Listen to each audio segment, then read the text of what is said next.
नमस्कार, आकाशवाणी से प्रस्तुत है समाचार प्रभात।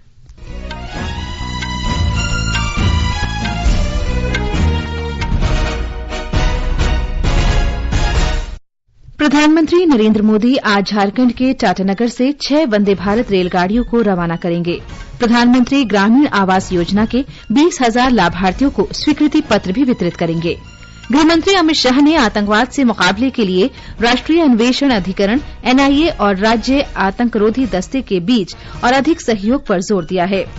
केंद्रीय अन्वेषण ब्यूरो सीबीआई ने कोलकाता में महिला डॉक्टर से दुष्कर्म मामले में आरजीकर मेडिकल कॉलेज के पूर्व प्राचार्य संदीप घोष और एक पुलिस अधिकारी को गिरफ्तार किया। 55वें भारतीय अंतर्राष्ट्रीय फिल्म महोत्सव में इस वर्ष सर्वश्रेष्ठ डेब्यू भारतीय फिल्म खंड की शुरूआत की जाएगी। आज ओणम त्योहार का सबसे पवित्र दिन तिरुओणम मनाया जा रहा है और भाला फेंक में नीरज चोपड़ा ने डायमंड लीग में रजत जीता। समाचार प्रभात के साथ मैं फरहत नाज। प्रधानमंत्री नरेंद्र मोदी आज से झारखंड, गुजरात और उड़ीसा की 3 दिन की यात्रा पर हैं। श्री मोदी 660 करोड़ रुपए से अधिक की कई रेल परियोजनाओं की आधारशिला रखेंगे और लोकार्पण करेंगे। हमारे संवाददाता ने बताया है कि वे टाटानगर में प्रधानमंत्री ग्रामीण आवास योजना के 20,000 लाभार्थियों को स्वीकृति पत्र भी प्रदान करेंगे। प्रधानमंत्री टाटानगर रेलवे स्टेशन पर आयोजित रंगारंग समारोह में टाटानगर पटना वंदे भारत ट्रेन को हरी झंडी दिखाकर रवाना करेंगे। श्री मोदी वर्चुअल माध्यम से बाकी बचे 5 ट्रेनों को भी रवाना करेंगे। इनमें 3 ट्रेनें भागलपुर, गया और राउरकेला से कोलकाता के लिए है, जबकि 2 ट्रेनें देवघर से वाराणसी और ब्रह्मपुर से टाटानगर के लिए है। श्री मोदी टाटानगर पटना वंदे भारत ट्रेन में सफर करने वाले बच्चों से बातचीत करेंगे। वंदे भारत के परिचालन के बाद देवघर के बैद्यनाथ धाम, वाराणसी के विश्वनाथ मंदिर, बिहार के बोध गया, कोलकाता के काली घाट और बेलूर मठ में धार्मिक पर्यटन को बढ़ावा मिलेगा। इस बीच प्रधानमंत्री श्री मोदी जमशेदपुर के गोपाल मैदान में एक जनसभा को संबोधित करेंगे। जनसभा से पहले प्रधानमंत्री वोल्टास गोलंबर से गोपाल मैदान तक लगभग 1.5 किलोमीटर लंबा रोड शो करेंगे। आकाशवाणी समाचार के लिए जमशेदपुर से कृष्ण कुमार लाल। इस अवसर पर केंद्रीय मंत्री शिवराज सिंह चौहान, असम के मुख्यमंत्री हेमंत बिस्व शर्मा और भारतीय जनता पार्टी के झारखंड प्रमुख बाबूलाल मरांडी भी उपस्थित रहेंगे। श्री चौहान ने बताया कि प्रधानमंत्री 5 करोड़ रुपए से ज्यादा की राशि लाभार्थियों के खाते में ट्रांसफर करेंगे। उन्होंने कहा कि 46,000 लाभार्थियों के नवनिर्मित घरों का गृह प्रवेश कार्यक्रम भी आयोजित किया जाएगा। झारखंड के गरीब भाई और बहन, उनके लिए 1,13,400 मकान प्रधानमंत्री आवास योजना के अंतर्गत स्वीकृत किए गए हैं। हमने मकान स्वीकृत करके केंद्रांश राज्य सरकार को भेज दिया है। जो अब तक की जानकारी लगभग 20,000 केवल जारी किए जा चुके हैं, क्योंकि औपचारिकता राज्य सरकार को पूरी करनी है और इसलिए वो 20,000 स्वीकृति पत्र जारी करेंगे। और जिन मकानों की औपचारिकता पूरा हो गई है, वैसे हितग्राहियों के खाते में मकान के निर्माण के लिए पहली किस्त सिंगल क्लिक के माध्यम से मोदी जी पैसे डालेंगे। प्रधानमंत्री कल गुजरात के गांधीनगर में पीएम सूर्य घर मुफ्त बिजली योजना के लाभार्थियों से बातचीत करेंगे। वे गांधीनगर के महात्मा मंदिर में 4थे वैश्विक नवीकरणीय ऊर्जा निवेश सम्मेलन और एक्सपो का उद्घाटन करेंगे। श्री मोदी अहमदाबाद मेट्रो रेल परियोजना का भी उद्घाटन करेंगे और सेक्शन 1 मेट्रो स्टेशन से गिफ्ट सिटी मेट्रो स्टेशन तक मेट्रो सवारी करेंगे। शाम को प्रधानमंत्री अहमदाबाद में 8,000 करोड़ रुपए से अधिक की विकास परियोजनाओं का शुभारंभ और शिलान्यास करेंगे। प्रधानमंत्री मंगलवार को ओडिशा जाएंगे, जहां वे प्रधानमंत्री शहरी आवास योजना के लाभार्थियों से बातचीत करेंगे। श्री मोदी भुवनेश्वर में 3,800 करोड़ रुपए से अधिक की विकास परियोजनाओं का शिलान्यास और लोकार्पण करेंगे। गृहमंत्री अमित शाह ने कहा है कि आतंकवाद से बेहतर तरीके से मुकाबले के लिए राष्ट्रीय अन्वेषण अभिकरण एनआईए और राज्य आतंकरोधी दस्ते के बीच और अधिक तालमेल की जरूरत है। कल नई दिल्ली में राष्ट्रीय सुरक्षा कार्यनीति सम्मेलन में उन्होंने राज्यों के पुलिस महानिदेशकों से अपील की कि वे वर्ष 2047 तक भारत को विकसित राष्ट्र बनाने के प्रधानमंत्री नरेंद्र मोदी के संकल्प को कार्यरूप देने की दिशा में कार्य करें। श्री शाह ने माओवादग्रस्त इलाकों में मिली सफलता पर संतोष व्यक्त किया और उन राज्यों से सतर्क रहने को कहा जिन्होंने हथियारबंद गुट वाले इलाकों को खाली कराने में हाल में सफलता हासिल की है। ये समाचार आकाशवाणी से प्रसारित किए जा रहे हैं। समाचार प्रभात में आपका फिर स्वागत है। केंद्रीय अन्वेषण ब्यूरो सीबीआई ने कोलकाता में महिला डॉक्टर के साथ दुष्कर्म मामले में आरजीकर मेडिकल कॉलेज के पूर्व प्राचार्य संदीप घोष और तला थाने के पूर्व प्रभारी अभिजीत मंडल को गिरफ्तार किया है। ये गिरफ्तारी सबूतों के साथ छेड़छाड़ करने और जांच को प्रभावित करने के आरोप में की गई है। सीबीआई कोलकाता के 2 अन्य पुलिस अधिकारियों पर भी नजर बनाए हुए है और तला थाने के एक उप निरीक्षक से भी पूछताछ की जा रही है। आरोप है कि संदीप घोष ने प्राथमिकी दर्ज कराने में देरी की। 9 अगस्त को प्रशिक्षु डॉक्टर का शव मिलने के बाद प्राथमिकी दर्ज करने में पुलिस को 12 घंटे लग गए। इससे पहले सीबीआई ने घोष को वित्तीय अनियमितता के मामले में हिरासत में लिया था। इस वर्ष 20 से 28 नवंबर तक गोवा में प्रस्तावित 55वें अंतर्राष्ट्रीय फिल्म समारोह में युवा फिल्म निर्माताओं के लिए सर्वश्रेष्ठ डेब्यू भारतीय फिल्म खंड की शुरूआत की जाएगी। इस खंड में अधिकतम 5 डेब्यू फिल्मों का प्रदर्शन किया जाएगा। इस खंड के लिए प्रविष्टियां 23 सितंबर 2024 तक भेजी जा सकती हैं।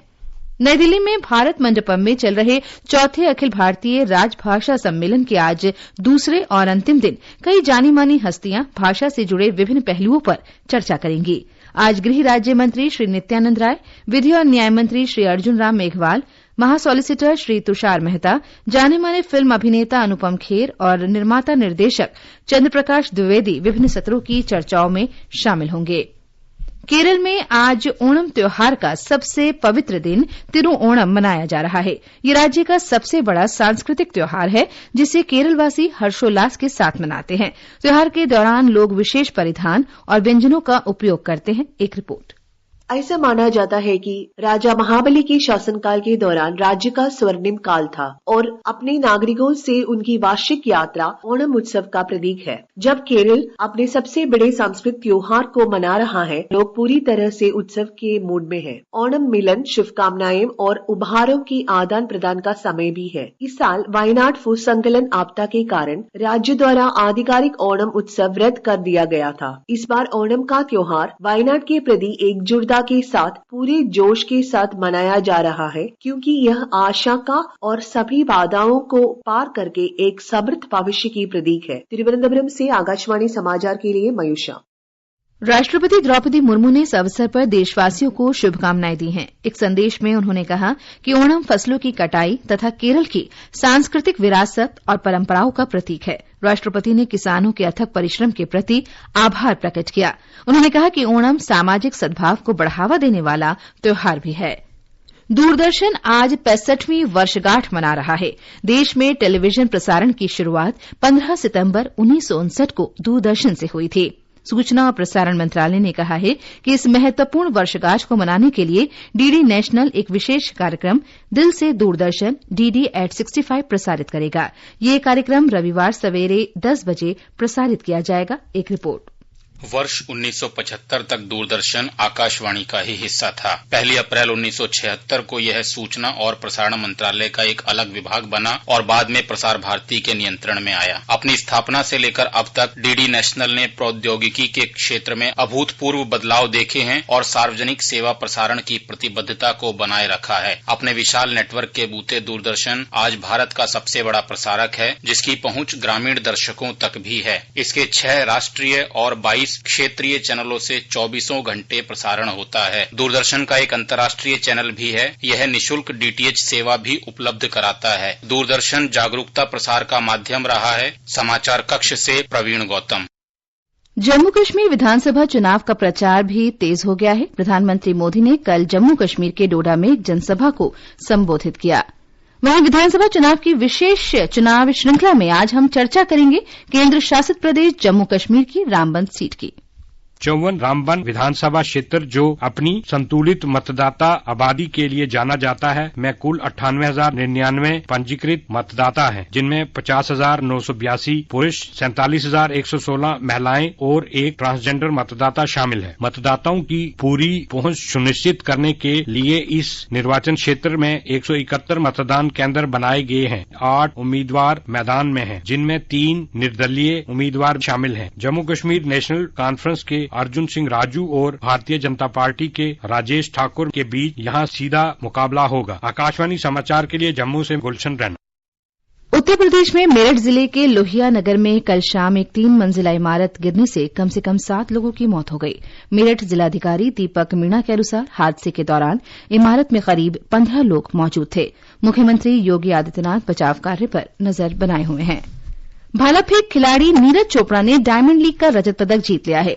कल बेल्जियम की राजधानी ब्रसेल्स में नीरज ने 87.86 मीटर का थ्रो किया, जो उनका सर्वश्रेष्ठ थ्रो था। वे केवल 1 सेंटीमीटर के अंतर से स्वर्ण जीतने से चूक गए। प्रतियोगिता का स्वर्ण पदक पेरिस ओलंपिक के कांस्य पदक विजेता एंडरसन पीटर्स ने जीता। वहीं जर्मनी के जूलियन वेबर तीसरे स्थान पर रहे। ये लगातार दूसरा मौका है जब नीरज डायमंड लीग में उप विजेता रहे हैं।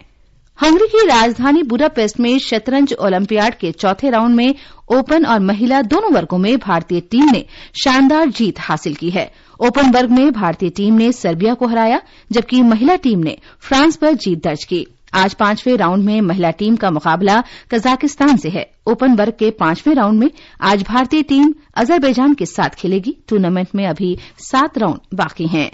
मौसम विभाग ने छत्तीसगढ़ और झारखंड के कुछ हिस्सों में आज अत्यधिक तेज वर्षा का रेड अलर्ट जारी किया है। हमारे संवाददाता ने बताया है कि कल पूर्वी मध्य प्रदेश में तेज बारिश हो सकती है।